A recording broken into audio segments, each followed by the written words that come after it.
Vatu Sahano Bhunaktu Sahaviram Karvavahai Tejasvinavaditamastu Ma Vidvishavahai. Om Shanti Shanti Shanti.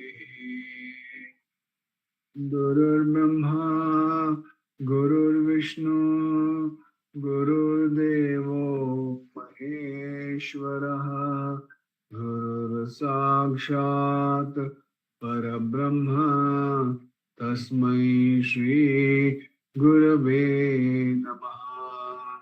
Jnanamulam Gurur Murtihi Pujamulam Gurur Padam Mantramulam Gurur Vakyam Mokshamulam Gurur Kripaha Mokshamulam Gurur Kripaha. Morma. We're doing Manana on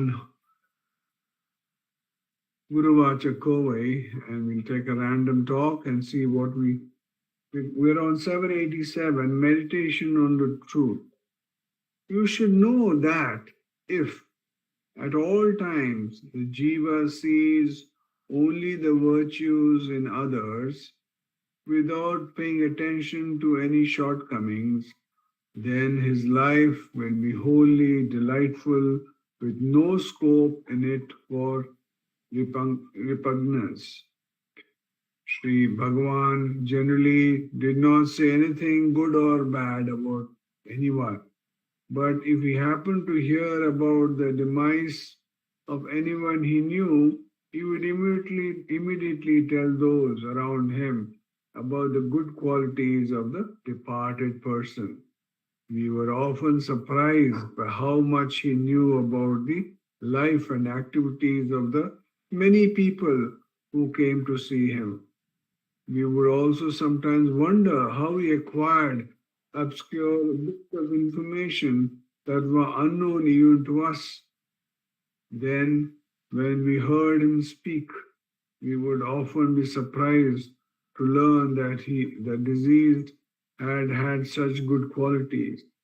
We all wanted to have the good fortune of being praised by Sri Bhagavan after our deaths. But of course, only those who died during his lifetime had this privilege. Whenever we heard that someone had died, we would make a point of going to sit before Sri Bhagavan because we were all keen to hear Sri Bhagavan compliment the departed person. Even when he talked about people who were, to the rest of us, invertebrate scoundrels, he would always find something good to say about them. There was a rich man called Kandaswami who lived in town. Although he occasionally used to come to the ashram for Sri Bhagavan's darshan, the local people detested him because of his bad behavior. During his last days, which he spent in the mandapam opposite the ashram, he suffered from both poverty and disease. While he was lying in his mandapam, he sent word to a messenger that he would like some gruel prepared in the Malayalam way. Immediately, Sri Bhagavan arranged for this gruel to be prepared and sent to him. On the following day, Kandaswami's condition became serious, so serious in fact that we were speaking among ourselves, wondering which of his good qualities Sri Bhagavan would speak about when he passed away. A day later, Sri Kandaswami died. We immediately went and informed Sri Bhagavan and sat before him, thinking that even Sri Bhagavan would not be able to think of anything good to say about this man. What a disappointment! Sri Bhagavan told us, no one could keep his body and clothes as clean as Kandaswami. He used neither oil nor soap.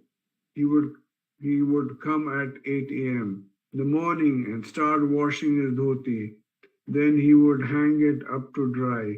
By the time he had completed his bath, it would be 11, he would be 12 noon. His hair and beard were always extremely clean. We hung our heads in shame. Who could equal Sri Bhagavan in seeing only the good qualities in all people? So, this is a very important aspect of our spiritual journey. This aspect is about seeing the goodness in others. Now, this is a very, very difficult thing. For most people, it is a very, very difficult thing. So for some people, it is very natural, but most people, it is very, very difficult. Now, they say that when you're dead, what do you want people to talk about you? Around your dead body, people are standing around your dead body. What do you want people to talk about you? If you want, they want to say you were a kind person. You want them to say that you were a loving person. You said they want to say that he was a very giving person, is to give a lot. And he was very cordial with all. If these are the qualities you want people to talk about you in your death, when you're dead, then you must live with those qualities. You must have a life full of those qualities. If you have a life full of those qualities, then what will happen?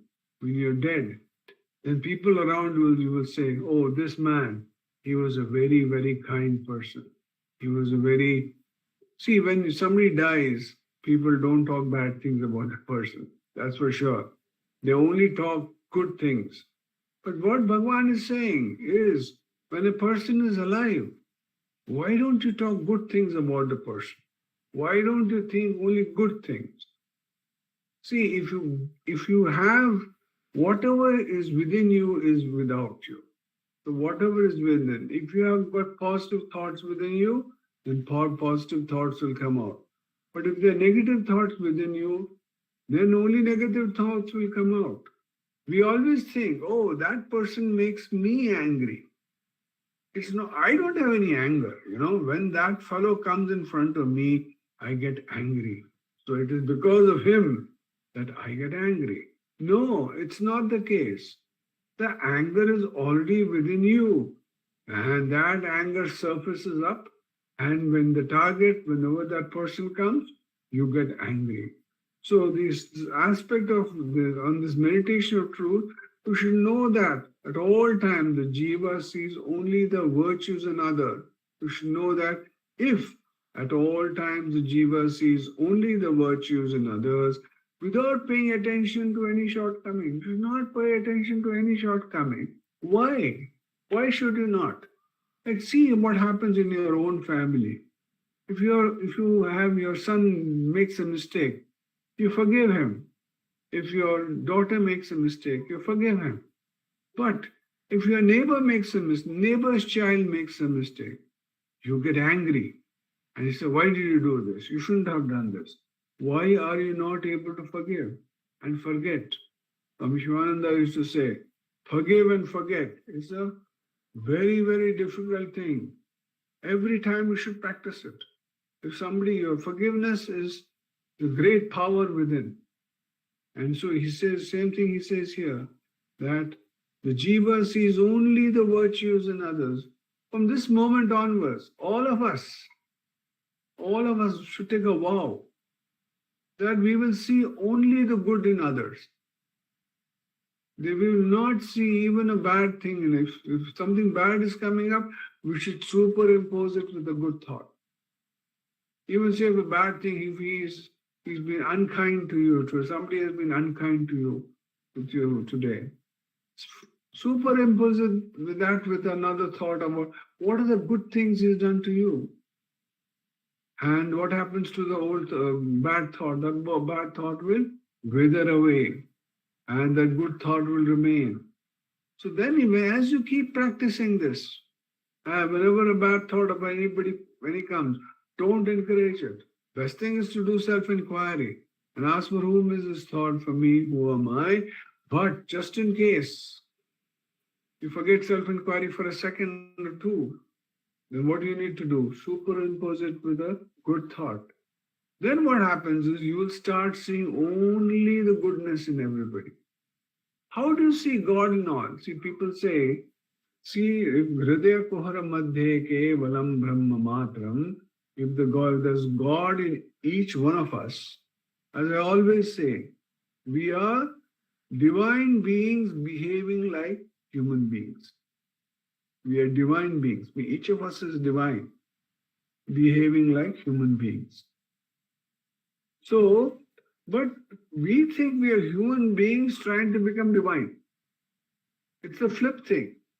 We think we are ordinary human beings. We have to get somewhere. We have to do something by which we get somewhere. No, we are already that. We're already that Satchidananda Atman. So, if you truly believe you are divine, then what happens? What about the other person? The other person is also divine. So if you're shouting at somebody, you remember, each one of us should remember this, from this moment onwards, we're actually shouting at Ramana. Just think about it. Ramana says, I am the self, right from Hari down to probably the smallest ant. I am that self in each one of them. So if you're shouting at somebody, remember you're shouting at Ramana. If you think about it, you will not shout at anybody. Then what will happen?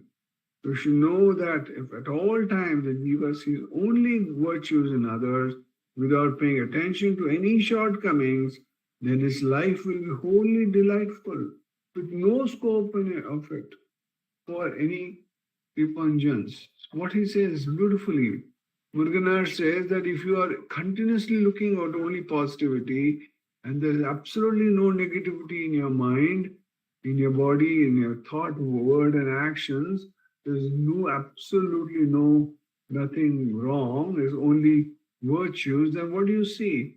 You see everything as a manifestation of the Lord. You see everything as Bhagavan only.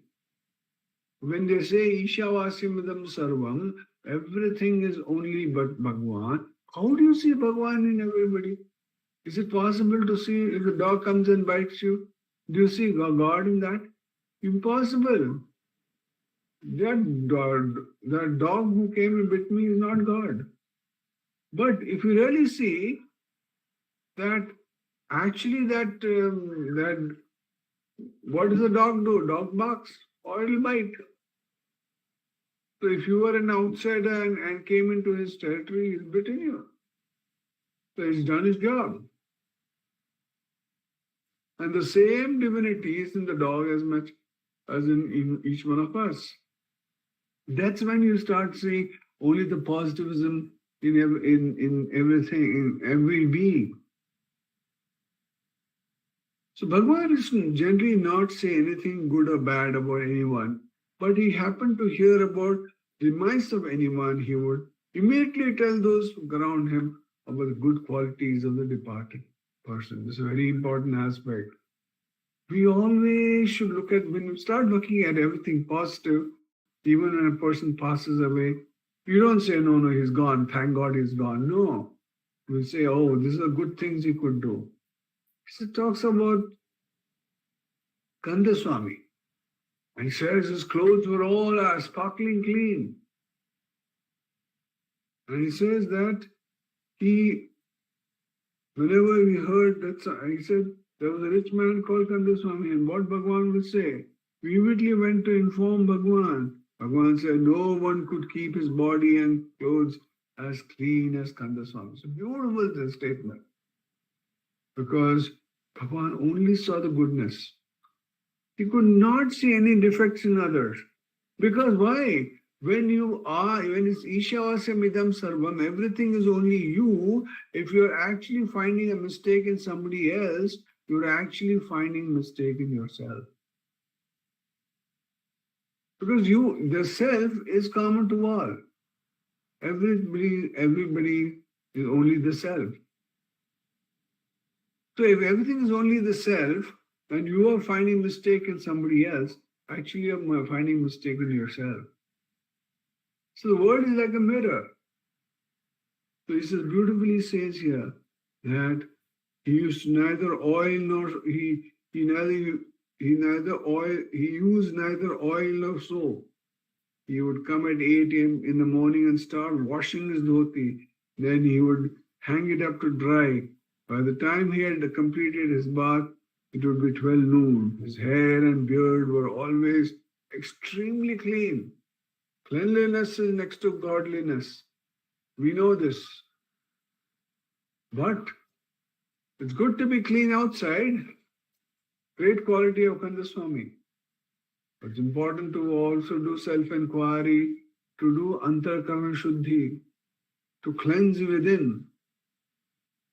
Because cleaning outside the body is good, because it will avoid bacteria and diseases.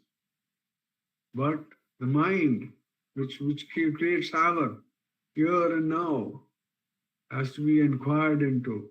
That's why self-enquiry is extremely important.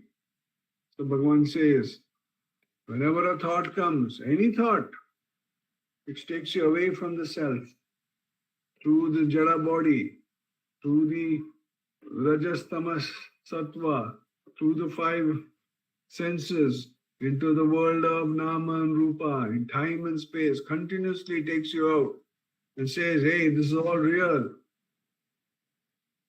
Bhagavan says, inquire for whom is this thought. If you inquire for whom is this thought, answer will be for me. Ask for who am I? As you keep inquiring into who you really are, the falsity will drop off. When falsity drops off, you will come to know that you were always divine. You were always the rope, but you always thought, oh, I'm the snake, I'm the snake. You were projecting this falsity yourself. So it's important that we do self-inquiry from now to the next 20 minutes till 7:40. Revati, can you keep the time? Thank you so much. No,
Oh,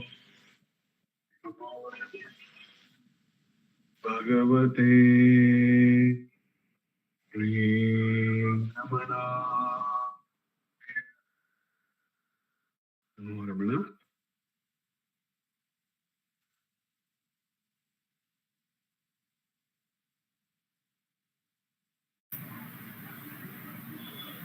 Namo Ramana, uncle. Namo Ramana. We offer our salutations to Bhagavan Ramana, who shines as the self in all beings. Today, I'm substituting for Sharda Akka, who has been meditating on the verses of Ramana Gita, which has been compiled and given to us in the beautiful format by Ganapati Muni. And it has a conversation of the seekers of truth, the answer from Bhagavan Ramanacharya. And today we will be meditating on a few verses from Upadesha Saram, which are also the answers of Bhagavan to the seekers of truth. The first shloka of the Upadesha Saram goes like this. Karturagnyaya prapyate phalam karma kim param karma tajjadam Karturagnyaya prapyate phalam karma kim param karma tajjadam. The meaning of this verse is that Kartuhu Agneya. It is only by the order of the Creator, Kartuhu. It is only by that supreme divine power's command we get prapyate phalam. We get fruits. For what? For all the actions that we do. Karma kim param. Is action alone great? Karma tajjadam. He asked the question and he answers it in the next part of the verse. He says, the actions are lifeless. So talking about the phalam and how the Karturagneya is required, there's a story when Ganesh and Anna went to Muruganar Swami and others and he asked, they keep talking about the grace of the Guru, the grace of the Supreme. What do you mean by this grace? What do you mean by the Karuna or the Kripa of the God? What do you mean by that? And Muruganar Swami did not answer him at that point of time. But he had this question in his mind. And then a few days later, a special variety of mangoes, mango saplings from Andhra Pradesh were brought, and they were all they were all put in different places in the ashram so that they all could grow and bear fruits. And for many days, Ganesharana was taking care of those saplings. He was pouring water and taking care of it, making a round small place where the water can settle and stay. All these he was taking care. He was taking out the weed to protect that sapling. All this he was doing for a few days, and after a few weeks or so, new two leaves came out of those saplings, and fresh new golden mango leaves. When it came out, he was thrilled, and he went to Muruganar Swami and told Swami, the new leaves have grown from the saplings. He was so thrilled and he announced it to all these great ones. And Muruganar Swami told, see, that is grace. The thing is, you may water the plant, you may do all the work, you can put the fertilizers, you can put pesticides, you can take care, you can put a compound around it, a protection around it, all that you can do. But can you pull out two new leaves from a plant, a sapling? It is not possible by us. At the right time, the plant will sprout and new leaves will be will be born and it will grow. So that is the grace, that which is not in our hands, but the Supreme is taking care of everything. So to understand this, the first verse was given to us by Bhagavan in answer to a request by Muruganar Swami. The Muruganar Swami was writing a Ramana Deva Male, where he was talking about Ramana as all the gods, and he was describing the various sports of all the gods, and he came to the sport of the rishis of Dharukavana. There was a forest called Dharukavana, and there were some rishis.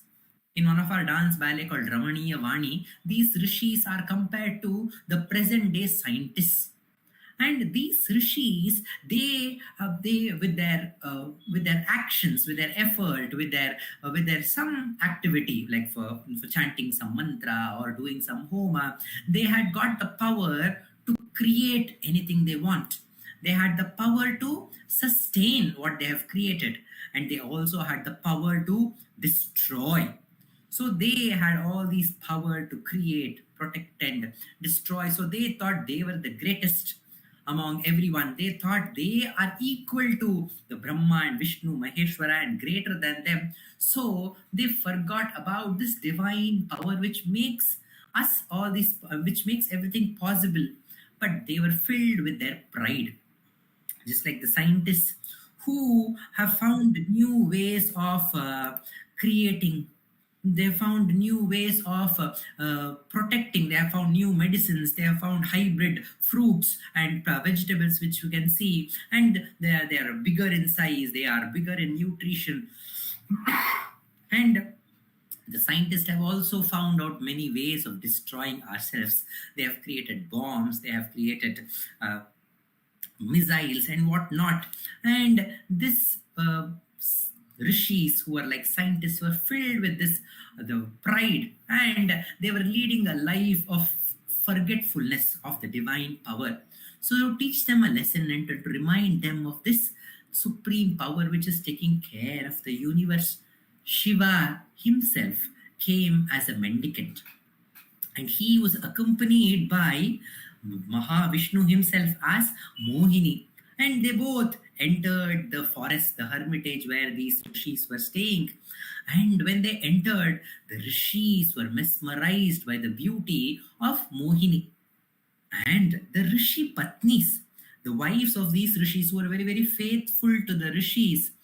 But all of a sudden, until a moment before, they were praising their rishis and they were proud of their patis, that is, their husband's greatness. In a moment, they forgot all those and they were mesmerized by the charm of this mendicant who had appeared before them. And that mendicant was none other than Shiva himself. And seeing this, that the Rishi Patnis were mesmerized by this ordinary beggar. He is called the Pichandavar. And they were filled with jealousy and they wanted to destroy this mendicant. And with their powers, they created a ferocious tiger. And the tiger, with great force, it pounced on this mendicant. The mendicant was not disturbed, he was not perturbed. He was smiling, and he catched hold of the tiger in the air, and he rolled it, and he made it fall on the ground dead. And he tore apart the skin of the tiger, and he wore the tiger skin as his dress. And the rishis were surprised, but still they had a lot of other things to try. So they created poisonous snakes, and these snakes, they crawled towards the mendicant. The mendicant, seeing the beautiful snakes, the snakes have different patterns on them, very beautiful looking snakes. So he took one snake and wore it as his garland, the other two as his anklets, other two as his baju bandi, and one big one as his waist belt, and one as his yagnopavitam. So he decorated himself with all these snakes. Two snakes as his earrings, and one as his crown. So he decorated the whole body with snakes as ornaments. And none of the snakes troubled him. So they were all adorning that mendicant, and they understood that this is not an ordinary mendicant, but they still had that faith in their action. So they created a ball of fire, and they threw this ball of fire on that mendicant, and that mendicant catched. He caught that ball of fire in his hand, and he started dancing with that fire in his bare hand. The fire also could not burn him. And they tried many other things. They tried sending a storm, they tried sending all vicious things and all dangerous things which could destroy him, but none could touch him. And at the end, they put all their powers and they created one dwarf demon. And that dwarf demon is called, in Sanskrit, is called the Apasmara. Smarana means one to remember. The Apasmara is to make us forget. So that Rakshasa of forgetfulness they created, and that Rakshasa, although he's so tiny, he wanted to fight with that huge Ajanubahu mendicant, and he went and stood in front of him as if he could defeat that divine power. That dwarf demon actually represents our small little ego, which thinks that it can conquer the whole world, it can change the plan of the divine, it can rule, it is more intelligent than the supreme itself. So that is the ego which is represented by this asura, who is called the Apasmara, or in Tamil is called the Muyalagan. And he's a representative of our ego. And Shiva, he made him fall on the ground and he broke his backbone. And the Shiva started dancing his divine dance of bliss, which is called the Ananda Tandava. And the rishis they were stunned, and they realized that this is not an ordinary mendicant who has come. He's some great one who has come. So they all surrendered to this great mendicant. And they did not ask, who are you, what is your name, what is your gotra. That is not to be asked. Kabir says, if you meet a sadhu, don't ask what is his the background, from where is he from, where is this one. That is not required. Quickly ask that sadhu to give jnana, give an upadesha. So he gives an example. If somebody is holding a sword and is ready to kill you, what you should do? You should not ask, where did you get this sword? Did you get it in market? Did you get it in Shivaji Nagar? You should not ask all these questions. Quickly you should ask for forgiveness. Then when he drops the sword, then you can ask all these other unwanted questions. But when at that point, when a sadhu is a great one, a jnani is there, do not ask unwanted question. Instead, ask for a upadesha. And that is what the rishis of Dwarukavana did. They asked, please tell us what is the right thing to do. Please give us the upadesha. And when Muruganar Swami came to this point where Shiva had to give the upadesha, he came to the presence of Bhagavan and he told, this is the request, Bhagavan, please complete this work. And he gave the draft that he had written to Bhagavan, and Bhagavan completed it with 29 verses, and the 30th one and the few others in the end, the Palland, is again completed by Muruganar Swami. It was written in Tamil and later it was translated to Sanskrit by Ramana himself. And here Ramana says, as Shiva, he says, Kartu Ragneya Prapyate Palam. Understand that you cannot attain anything by your own effort. It is only by the supreme will that you can attain anything. So understand this. Understand that action is required, but action is not at all powerful because action is lifeless. Understand that action is required, but it may not give you the fruit. In our experience, we have understood that when we did this global contest when we did Ramanocentre global contest, where the invites were sent, thousands and thousands of invites were sent for participants to participate, and we had personally approached so many schools nearby to participate. So we were putting all our effort to bring the participation to this contest, but something wonderful happened in the with Bhagavan. We were putting our effort that was required, but the result came from the unknown quarters. The schools from far away. There's one school from Hosur, a school from Kiarpuram, which is very, very far. We didn't even approach them. They all who had received these letters, they all participated in the contest. So I understood that effort is important, our effort is important, but to understand that our effort may not give the result that we are thinking in our mind. The result may come from unknown quarters, and it may fulfill all our requirements and keep us happy. So to understand that when I say action, our sadhana is also an action. It's very, very important for us to keep up with the sadhana, but it is by the supreme grace that we will attain the goal. So for this, Ramana himself with this beautiful story, which I've repeated ample number of times, but it's important to remember this story of this little sparrow, which had its nest on one tree, and it was trying to shift its house from one tree to the another tree. So on another tree, it had created a new nest, and it was in the process of shifting the eggs from one nest to the new nest. So in this process, when it was doing that, in between these two trees, there was a patch of the ocean which was flowing. So when it was moving from one tree to the other tree, accidentally one of the eggs, sparrow eggs, fell into that ocean, and the sparrow wanted to get back that egg. So what it did was it quickly dipped itself inside the ocean, took a small sip of water, and went away and the beach and threw the water away. And again it dived into the ocean, took a small sip of water, and again was throwing it away. So it was doing this diligently from morning till afternoon. And Narada Maharshi was coming in that way, and he wondered, what is this sparrow doing? And he asked, Sparrow, what are you trying to do? And the sparrow explained what it was doing, that it said that I am going to empty this ocean and get back that little child of mine, that egg of mine which has fallen into the ocean.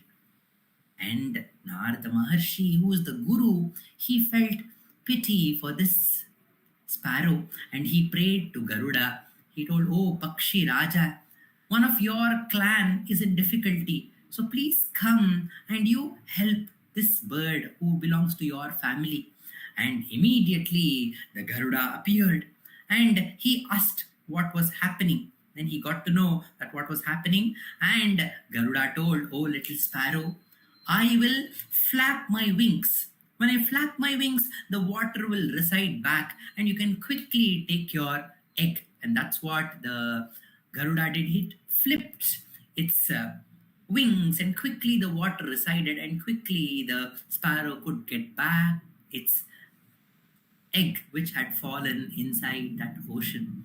So our prayatna, our action or our sadhana of getting back to the self is like that sparrow which is trying to understand the ocean, to empty the ocean, to find out that fallen egg which is shining within the heart.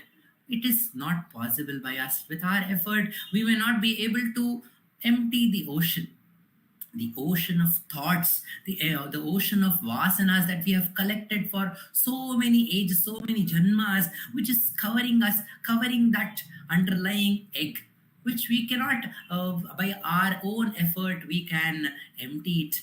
But with diligent practice, by asking, for whom is this thought? As soon as the thought arises, instead of perceiving it, pursuing it, and creating more and more thoughts, which here Bhagavan says, Kritima hodadau patana karam. If we live a place for one action or one thought, it will lead us into an ocean of actions and thoughts. Instead, quickly ask the question, For whom is this thought?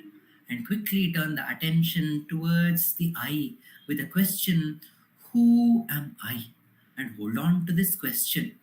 When you hold on to this question diligently, whenever you are taken away from the thoughts, quickly ask the question, for whom is this thought?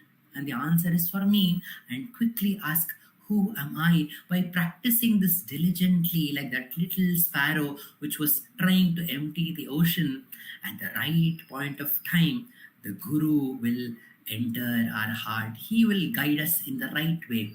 And he will bring the right resources, right upadesha at the right time. The upadesha may come as a satsang, may come as a book, as come as a song, and may come in any ways. Can be a casual conversation with anyone on the road. It can lead us, it can create a spark of the upadesha, and it can make us make our mind turn inwards.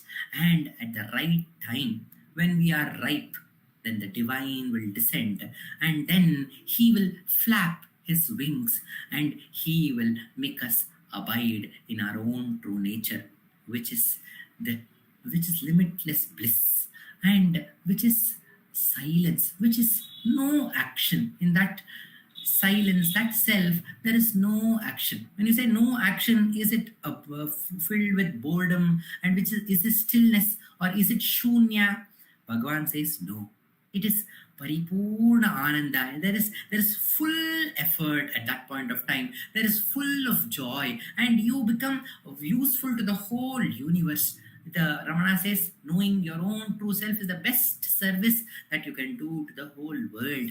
With that faith in Bhagavan, with that devotion to the sadhana we should do. And in the third verse he says, Ishwararpitam Nichaya kritam chitta shodakam mukti sadakam. The sadhana should be done as an offering to the Bhagavan, as offering to Ishvara, and it should be done without any desires. We have this desire, even in sadhana, we want to attain something. I want to be in this supreme state. So we see even the goal, even for our spiritual sadhana, we see a goal. So here it says you should do it without any desire. Just do it because you are enjoying this sadhana. Santatam chalipara santosha mahave. When you do this, the mind becomes clearer and the mind becomes pure. And this will help you in the path that will lead to liberation, that will lead to self-knowledge. With this thought, let us have full faith in Bhagavan, and let us offer our sadhana to the lotus feet of Bhagavan and continue our sadhana every moment. Vishwanatha Swami told Sharda Akka that give all your spare time to sadhana. The spare time is any time when there is thoughts is spare time. So when you're having thoughts which is unwanted, because it's of no use, karma tat jadam. Equally, the thinking is also a karma which is jadam. It is useless. So whenever the mind is engaged in unwanted thoughts, that is an opportunity, that's a spare time. Quickly ask the question, for whom is this thought? And the answer is for me. And quickly turn within with the question, who am I? Om Namo Bhagavate Sri Ramanaya. We conclude with the prayer from the Ashtottar. अपार सच्चित् सुखवारिराशेः